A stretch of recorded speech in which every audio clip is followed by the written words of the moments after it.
Hello friends. तो जो last video थी उसमें हमने देखा था क्या होता है फ्रेम ऑफ रेफरेंस और हमने चैप्टर का इंट्रोडक्शन स्टार्ट किया था। आज हम देखेंगे position of object and frame of reference और कुछ पार्ट हम देखेंगे डिस्टेंस एंड डिस्प्लेसमेंट का। ठीक है, काफ़ी इंपॉर्टेंट पार्ट है ये।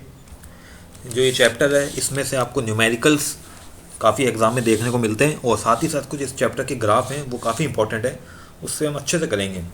मतलब फटाफट नहीं, आराम से उस चैप्टर को देखेंगे। ठीक है, एक एक पॉइंट को अच्छे से क्लियर करना पड़ेगा हमें इस चैप्टर को। ठीक है, तो this is our channel digital school.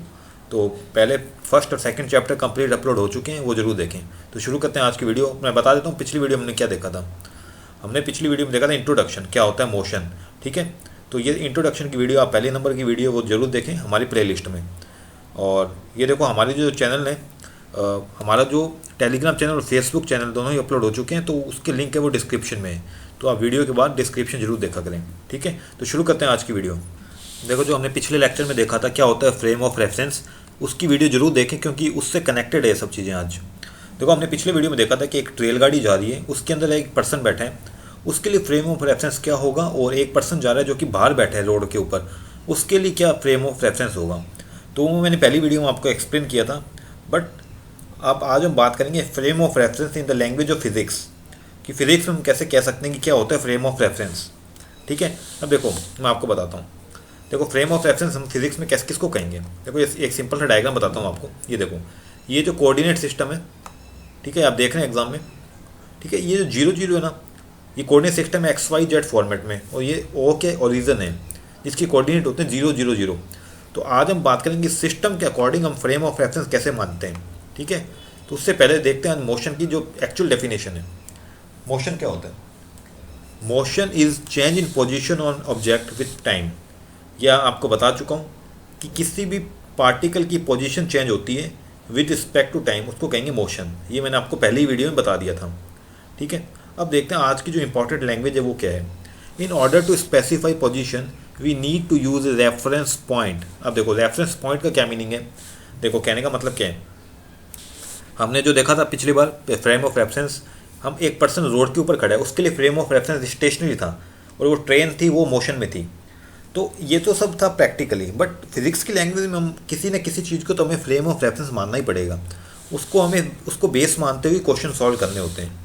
तो ये कह रहा है कि in order to specify position we need to use a frame of reference point and set of axes. It is convenient to choose a rectangular coordinate system consisting of three mutually perpendicular axes labeled x, y, z axes. The point of intersection of these three axes is called origin. ठीक है, ये मैं आपको बता चुका हूँ। इस origin को मानेंगे हम रेफरेंस पॉइंट।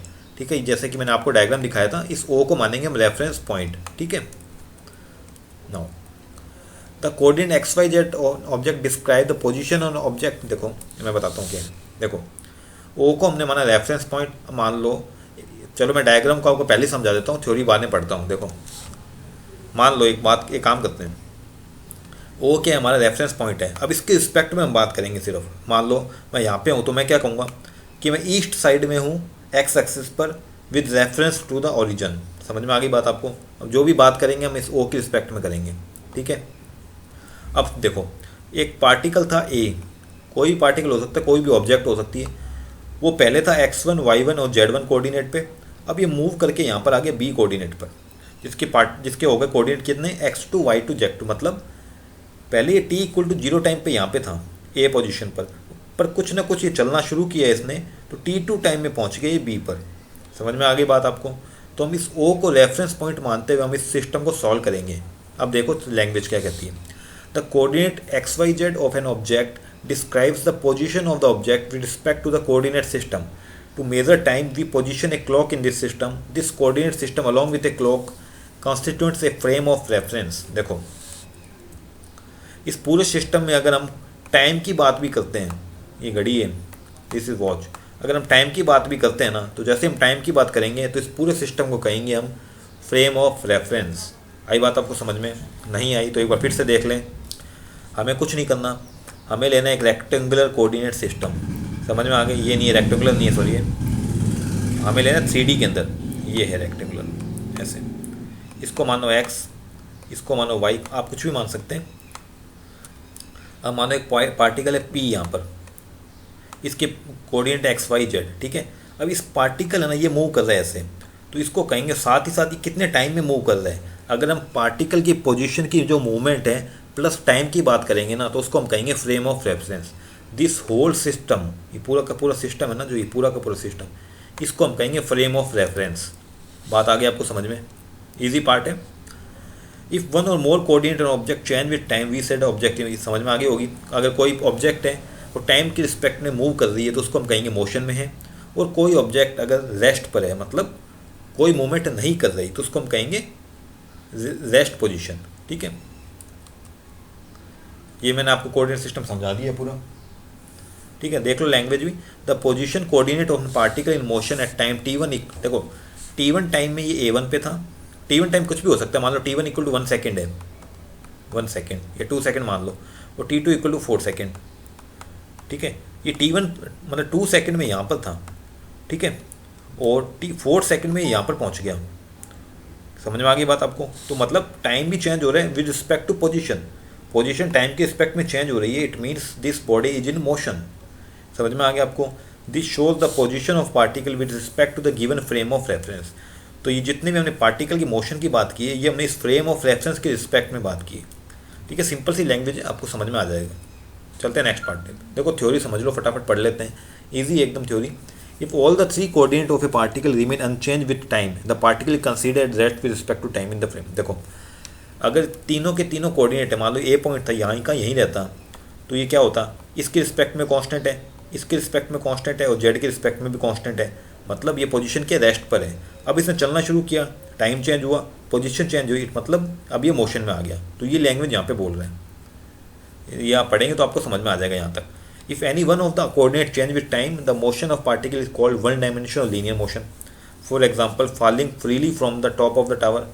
देखो अब क्या होता है, 1D मोशन क्या होता है ये बता देता हूँ आपको। देखो एक बॉल है, इसको मैंने अपने हाथों से पकड़ा हुआ है, इसको मैंने नीचे छोड़ दिया, तो एक ऊपर या नीचे, हम एक डायरेक्शन की बात कर रहे हैं, या तो नीचे जाएगी या ऊपर जाएगी बॉल, तो ये हो गया 1 डायमेंशन। मान लो ये एक रोड है, इसके ऊपर गाड़ी जा रही है ऐसे, ये कि एक डायरेक्शन में जा रही है, मतलब एक 1D की बात कर रहे हैं हम यहाँ पे, 1 डायमेंशन की बात कर रहे हैं। ठीक है, दिस इज कॉल्ड 1 डायमेंशन और linear motion.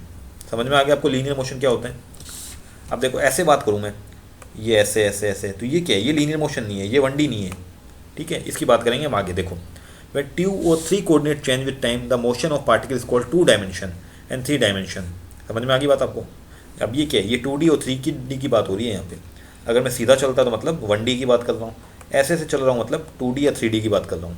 For example the earth revolving around the sun, is striker moving over the carrom board are example of 2 dimension motion. समझ में आ गया आपको क्यों?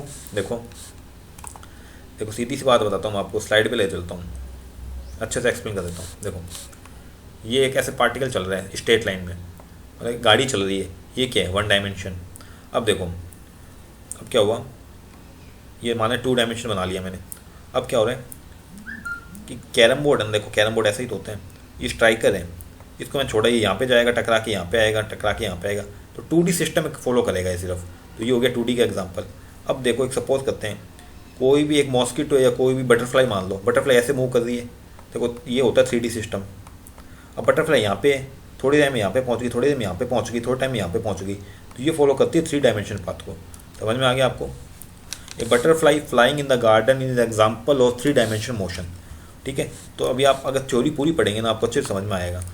जो नेक्स्ट लेक्चर होगा, ये तो पहले जो 2 पार्ट हैं ये तो बेसिक हैं, जो 3rd लेक्चर होगा काफ़ी इंपॉर्टेंट होने वाला है, उसमें डिस्टेंस और डिस्प्लेसमेंट के बीच में डिफरेंस देखेंगे, और नेक्स्ट लेक्चर में ग्राफ देखेंगे।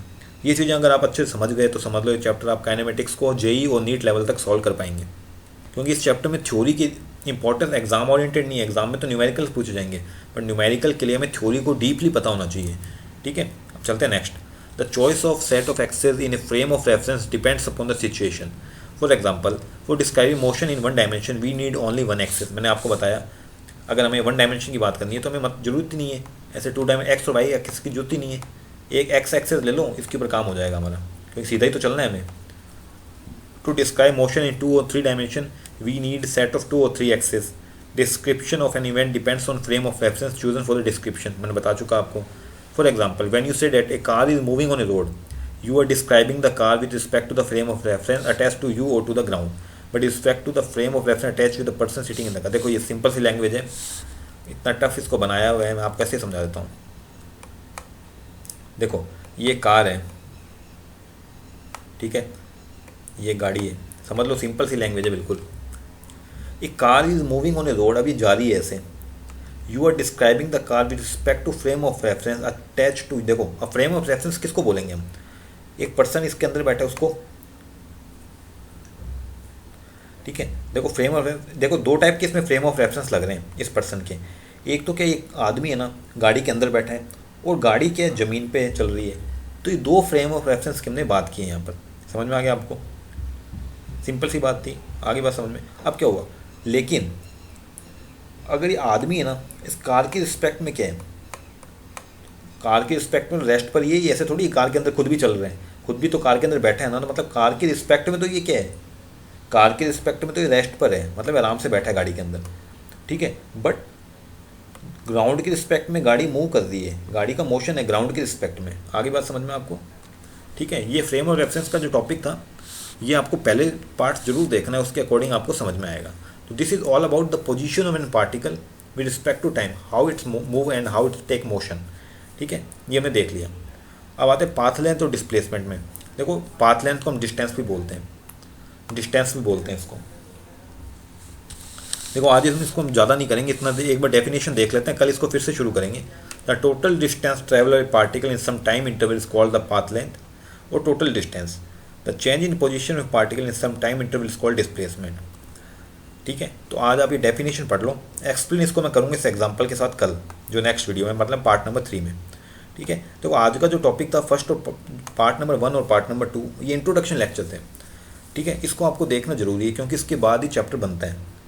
तो कल जो हम शुरू करेंगे पार्ट नंबर 3 से, डिस्टेंस और डिस्प्लेसमेंट, इसके बाद आप समझ लो, आपको एकदम अटेंटिव रहना है क्योंकि ये एग्जाम में डेफिनेटली पूछा जाता है, ठीक है।